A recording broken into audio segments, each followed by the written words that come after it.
जी हाँ, नमस्ते नमस्कार मेरे दोस्त, भोजपुरी प्रणाम आप सभी को। मेरे दोस्त आपको बता दें, भोजपुरी के सुपर डुपर गायक ऑर्केस्ट्रा स्टार अलबेला अशोक जी का धमाल धमाल मचाने वाला बोलबम सॉन्ग। जी हाँ मेरे दोस्त, बाबा गगरी में जल नहीं खे। मेरे दोस्त बाबा गगरी में जल नहीं खे।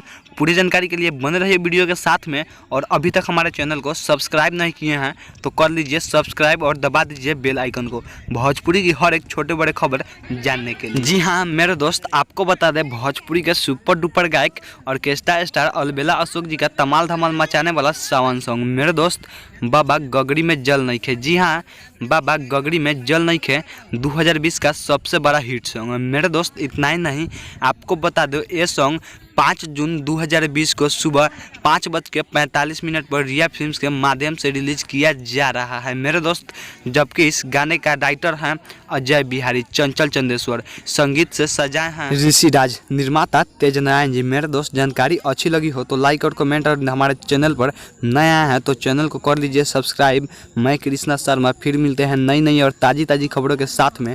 तब तक बने रहिए आपका अपना विश्वसनीय व सबसे तेज न्यूज चैनल स्मार्ट इन भोजपुरी के साथ। जय भोजपुरी।